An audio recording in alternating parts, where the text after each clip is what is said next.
Hello, everyone. Welcome back. So, we're going to chat probably my most asked about topic today, and that is picky eating.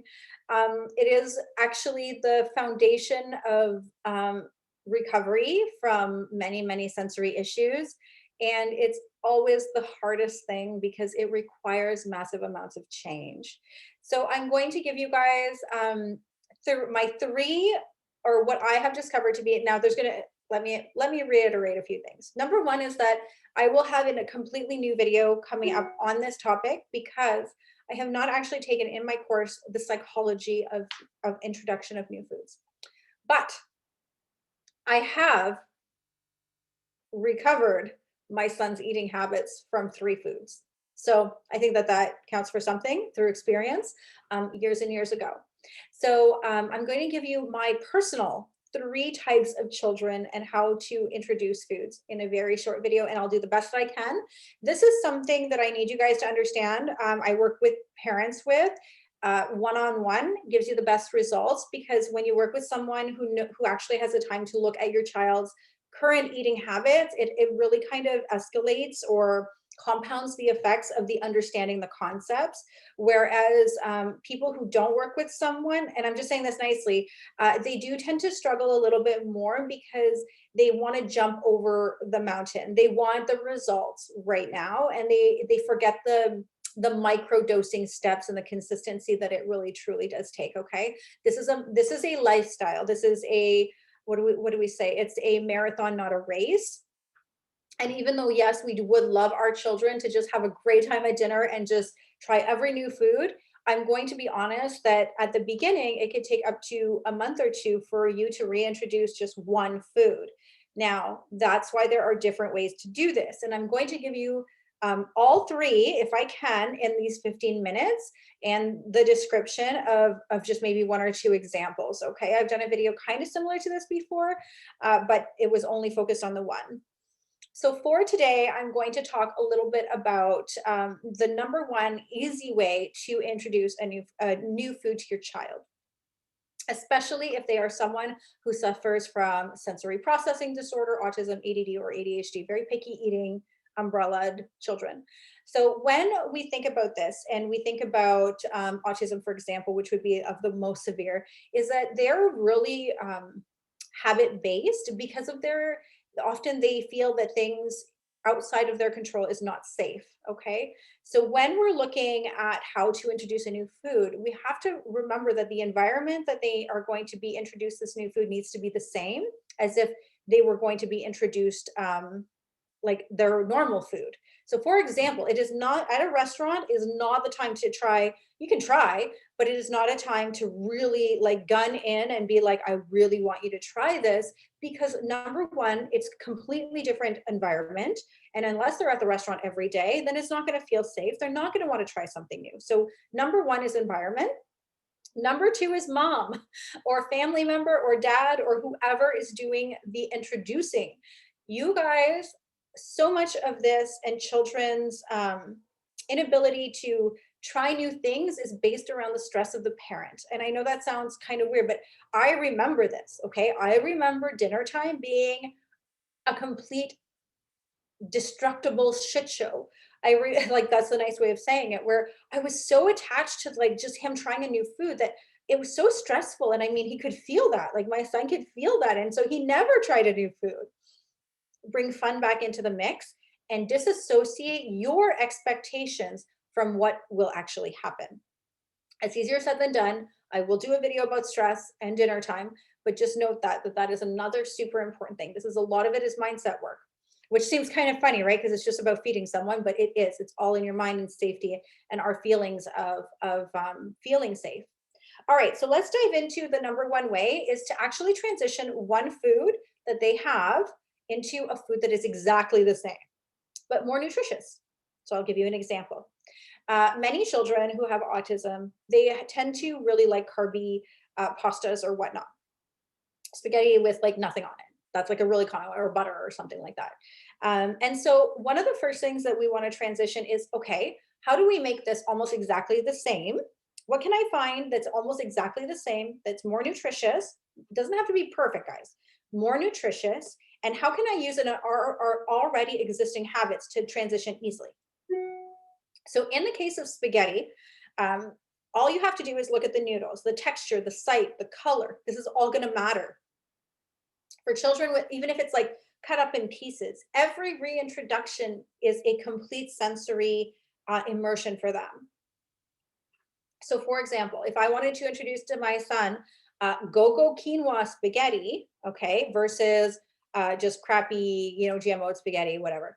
I just say that that's it. I would not just give him go-go quinoa spaghetti, even though I know it has the same texture, it looks the same, and it takes the same amount of time to cook because I've tried it. I would not even do that. There would still be a chance that his sensory would notice a minute difference that I did not. So what I would do is I would make his normal spaghetti exactly the same way, except I would maybe add 4 noodles of this new go-go quinoa.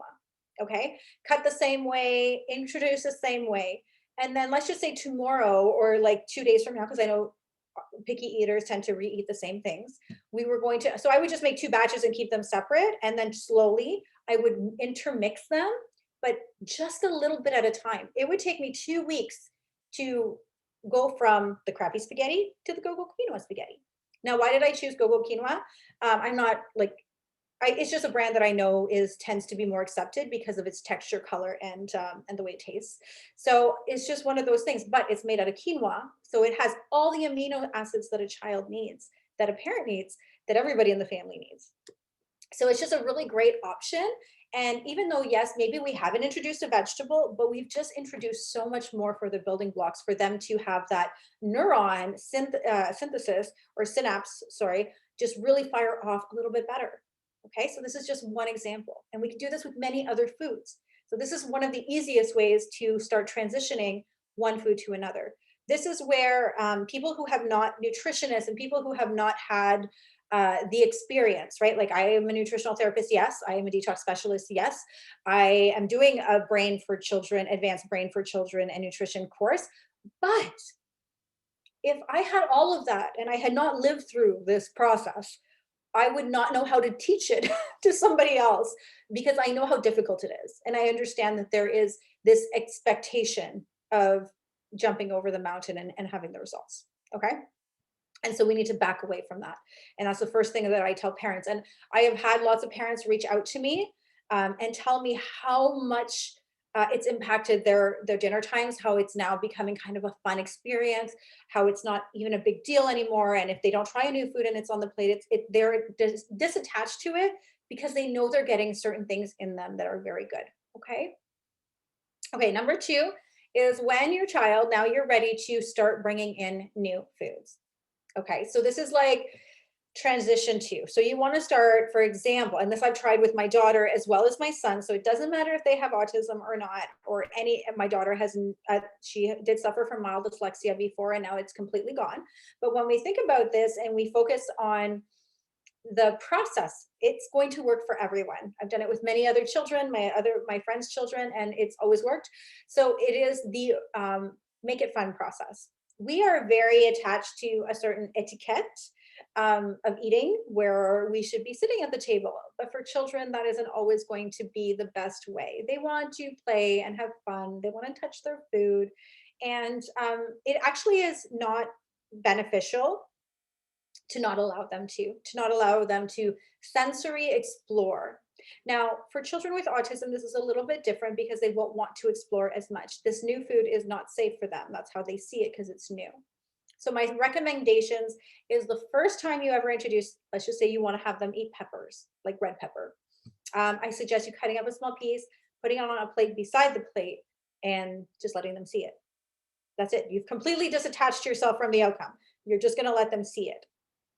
The second part of this is you're going to the next day, all right? You're going to cut another small piece of the pepper and you're going to put it on their plate. And you're just going to let them see it. You're not even going to do anything exciting, nothing. But like if they touch it, not if they don't want it, that's fine. If they touch it and they take it off their plates, even better, they touched it. Okay, so this is it. We're trying to immerse them with understanding that this new food that you're giving them is safe because you're going to keep showing it to them. Now, the next step is like maybe 2 or 3 days later, you're going to put it on their plate, and you're going to touch it. You're going to touch that food, and you're going to kind of make a fun game out of it, and each touch it. like kind of make a touching game. If he doesn't want to, that's fine. Or she doesn't want to, that's fine. But you've shown that the food is kind of fun.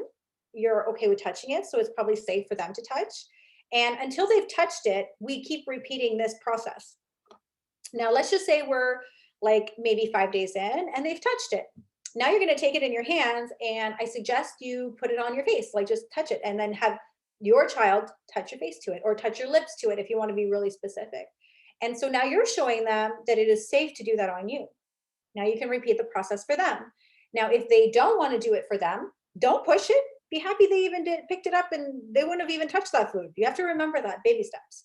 And so, yeah, and so forth. So as you get comfortable with this new food, you're going to touch it to their lips and whatnot. And then you can play the spit game if you want, of spitting it out. But now they're getting used to the texture, the taste, and all of these steps are huge. Now, parents think that this is so hard.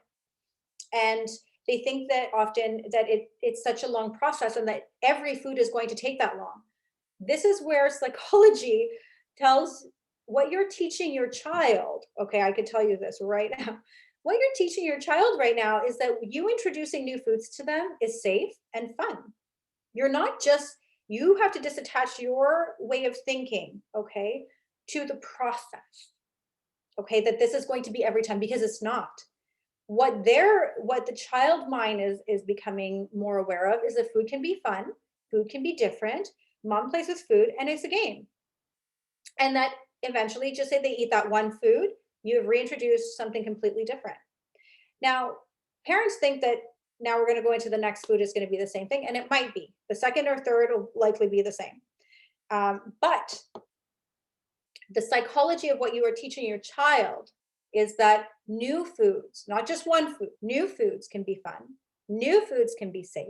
Dinner time is not stressful anymore, and they will be more reactive to and will accept more foods faster every time, because that will be their new norm. That will be their new expectation, is to have a new food introduced for them. And so you will see these results compound over time, that it won't even be anymore about going through, it'll be like by the time, even and even now, I'll give you my system, that by the time you, and I'll only have time to do 2 foods today on this video to be able to post it, but by the time you get to like where I am at now, is we still do the process. So let's just say my son didn't want to have cucumbers. Well, we do the lick. So now where they're at is every time they get a new food, they lick it, they put it back. The next day they try a bite. And then the next day they do 2 bites and 3 bites the day after that. And then usually by the 3rd or 4th day, they'll take a serving. And I repeat the process every time. My children will eat anything now, well, almost anything. So it's really important to note that the process compounds over time. And now it takes me 1, 2, or 3 days to reintroduce a food, right? But it used to take me a month for the first one. So understand that what you're teaching your child is not just each food is going to take forever to introduce. No, what you're teaching your child is that foods can be safe, dinner time can be fun, and we can do this together. Okay, so please understand that the picky eating process is very difficult, and I do understand that. But it's also very psychological, and most of it happens in the head and the feelings of safety at the table. I hope you enjoyed this video, and I will do a 3rd one for the last way to introduce foods as the reward system food way, which also works.